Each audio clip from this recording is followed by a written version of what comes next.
Hello viewers, Assalamu alaikum. Welcome to my channel. I am a regular content creator. I upload video daily on YouTube. Please like, comment and share. তো সবাই কেমন আছেন? আশা করি সবাই ভালো আছেন। সৈকত টেকজোন চ্যানেলের পক্ষ থেকে আপনাদের সকলকে জানাই আন্তরিক সালাম ও শুভেচ্ছা। তো আজ আমরা দেখব রেফারেন্স মেনুর কাজ। তো রেফারেন্স মেনুর আজকে একটা খুবই ইন্টারেস্টিং একটি কাজ শিখবো আমরা কিভাবে আমরা সূচিপত্র তৈরি করতে পারি। রেফারেন্স মেনুতে আমি ক্লিক দিলাম, দেখেন এখানে এই যে টেবিল অফ কন্টেন্টস, তো আমরা এখান থেকে এই দেখবো যে কিভাবে একটা সূচিপত্র তৈরি করা যায়। তো তার জন্য আমি কিছু লেখা নেব এখানে। তো তার জন্য আমরা একটা ব্রাউজারে যাব, যাওয়ার পর আমি এখানে সার্চ দিই লরেম এক্সাম। এইখান থেকে আমরা টেক্সট কপি করে নেব। ওকে, আমি এখান থেকে জাস্ট কিছু টেক্সট নেই। সাপোজ আমি এই পেজটা আমি খালি রাখবো। কেন খালি রাখছি সেটা আমি একটু পরেই বলছি। আমি এটা রাখবো, দেন আমি ইনসার্ট থেকে একটা ব্ল্যাঙ্ক পেজ নেব, নেওয়ার পরে এখানে আমি একটা দিলাম, ঠিক আছে। দেওয়ার পরে আমি আরো কিছু টেক্সট কপি করি, এখানে দিলাম। আমি আরো কিছু টেক্সট কপি করি এখান থেকে। সাপোজ আমি মোটামুটি এতগুলো টেক্সট নিলাম, দেন আমি এখানে পার্ট টু পার্ট করে দিলাম। এখন দেখেন সূচিপত্র আমরা যদি তৈরি করতে চাই,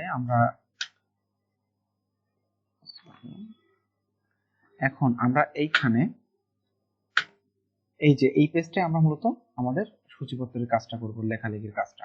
তো তার জন্য আমাদের রেফারেন্সে ক্লিক করতে হবে। দেন দেখেন আমি যদি চাই এই একটা হচ্ছে আমার পার্ট, তাহলে আমি এটা সিলেক্ট করব। এটা সাপোজ নাম্বার অন, তাহলে আমি এখানে সিলেক্ট করার পরে অ্যাড টেক্সটে ক্লিক করব, এখান থেকে লেভেল অনে ক্লিক করব। এরপরে আমি দ্বিতীয়টা সিলেক্ট করলাম, আবারও add text, level on. Same ভাবে আমি সবগুলো এখানে লেভেল অন করে নিলাম।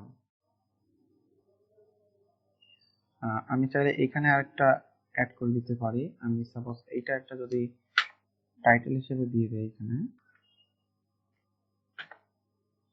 একটু বড় করে দেই, দেন বোল্ড করে দেই। ওকে, দেন আমি এইটা সিলেক্ট করলাম, then add text level on select করলাম, অ্যাড টেক্সট লেভেল অন। আমি সবগুলো মোটামুটি অ্যাড করে দিলাম। এখন আমি এই পেজে ক্লিক করার পরে এই যে দেখেন টেবিলস অফ কলাম নামে একটা অপশন আছে, এখানে একটা ক্লিক দেব। এখন ক্লিক দেওয়ার পরে আমরা কোন ডিজাইন আসলে আমাদের এই চ্যাপ্টারগুলো চাচ্ছি সেইগুলো আমরা এখান থেকে সিলেক্ট করে দেবো, কিভাবে আমরা টেবিলগুলো চাচ্ছি। তো আমি জাস্ট এই কন্টেন্টস এর উপরে ক্লিক করলাম একটা, দেখেন আমাদের কিন্তু চলে আসছে এখানে কন্টেন্টস, দেখছেন।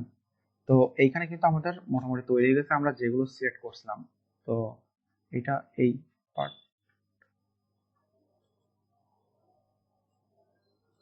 হ্যাঁ দেখেন আমরা এই পেজে ক্লিক করে আমরা এখানে ক্লিক করলাম, তাহলে এই পেজে চলে আসলো। এখন দেখেন এর কাজটা আসলে কি, দেখেন এইটা হচ্ছে আমাদের প্রথম পেজ, এইটা হচ্ছে আমাদের দ্বিতীয় পেজ। আমি যদি এক্সাম্পল দেই, আমি যদি এইগুলা আগে আমি আগে এইটাই দেখাই দেই। আমরা যদি এই যে প্রথম যে অপশনটা আমাদের হোয়াট ইজ লরেন এক্সাম, আমরা যে প্রথমটা সিলেক্ট করছিলাম, এটা হচ্ছে আমাদের 1 নম্বর। তো 1 নম্বরটা কত নম্বর পেজে আছে সেটাও দেখাচ্ছে এই যে 2 নম্বর পেজে। তো যেহেতু আমরা সবগুলো একসাথে 2 নম্বর পেজে করছি, এই জন্য আর কি সব 2 দেখাচ্ছে। তো এইটা আমরা কিভাবে খুঁজে বের করব, যদি আমি জাস্ট এই যে এর উপরে মাউস রেখে কন্ট্রোল চেপে ধরে একটা ক্লিক দেই, তাহলে দেখেন আমার সেই জায়গায় কিন্তু নিয়ে চলে আসছে সেই পেজটাতে। আমি যদি কন্ট্রোল চেপে ধরে এই যে দা স্ট্যান্ডার্ডে ক্লিক করি, দেখেন আমার সেই স্ট্যান্ডার্ডে নিয়ে চলে আসছে। এখন দেখেন আমি যদি সাপোজ এবার পেজ চেঞ্জ করে আমি এখানটা ক্লিক দিলাম, ইনসার্ট পেজ ব্রেক দিয়ে দেই, তাহলে দেখেন বাকিগুলো কিন্তু এই পেজে চলে আসছে এই পেজের থেকে। আমি আবার একটু জুম করলাম, এইখান থেকে একটা এন্টার দিলাম, দেওয়ার পরে আমি আবার একটা পেজ ব্রেক নেই, আবারও আমি এখানে একটা ক্লিক দিলাম, দেওয়ার পরে আমি আবারও একটা পেজ ব্রেক নেই, আর নিচে আসে আমি এক কথায় প্রত্যেকটা আমি পার্ট পার্ট করে দিচ্ছি। ওকে, তাহলে আমার টোটাল পেজ আছে 5টা।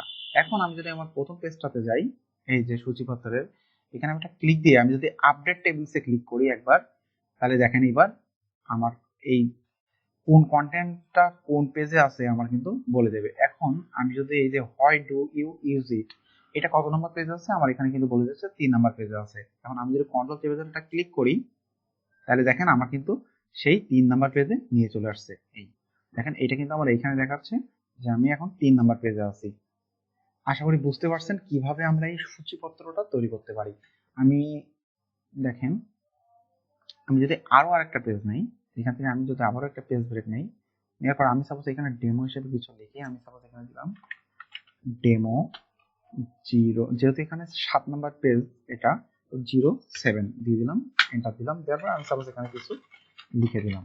এখন আমি ডেমো 07 এটা সিলেক্ট করলাম, দেওয়ার পর আমি যদি এটা আবার অ্যাড করতে চাই, কারণ আমাদের দেখা যাচ্ছে সূচিপত্র তো আমাদের বেশিও হইতে পারে, আমাদের দেখা যাচ্ছে সূচিপত্রটা বাড়তে পারে, তখন আমরা কি করব, আমরা আরেকটা পেজ নেব, নেওয়ার পরে সেই টাইটেলটা আমরা এরকম সিলেক্ট করব, করার পরে আমরা রেফারেন্সে ক্লিক করব, দেন এখান থেকে অ্যাড টেক্সট লেভেল অন।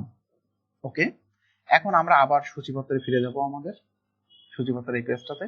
এখন দেখেন এইখানে কিন্তু ওই যে ডেমো 07টা নেই, তাহলে এইখানে একটা ক্লিক দেবো আমরা, এই যে আপডেট টেবিলসে ক্লিক করার পরে, আপডেট টেবিলসে ক্লিক করার পরে আমরা এই যে আপডেট এন্ট্রি টেবিল, মানে আমাদের নতুন যেটা আমরা অ্যাড করছি সেটাকে আমরা সিলেক্ট করে ওকেতে ক্লিক করলাম। দেখেন আমাদের ডেমো 07টা কিন্তু চলে আসছে। এখন যদি আমি কন্ট্রোল চেপে এটা ক্লিক করি, তাহলে দেখেন আমার ডেমো 07টা কিন্তু চলে আসছে। আশা করি বিষয়টি বুঝতে পারছেন আমরা কিভাবে এই সূচিপত্র তৈরি করতে পারি। তো আজকে ভিডিওটি কেমন লাগলো আপনারা কমেন্ট বক্সে জানাবেন, যে এটা বুঝতে পারেননি অবশ্যই কমেন্ট করে জানাবেন, আমি প্রয়োজনে এই ভিডিওটা আরেকবার করে দিব। তো সবাই ভালো থাকবেন, সুস্থ থাকবেন, সৈকত টেকজোনের সাথে থাকবেন। ধন্যবাদ সবাইকে, আসসালামু আলাইকুম।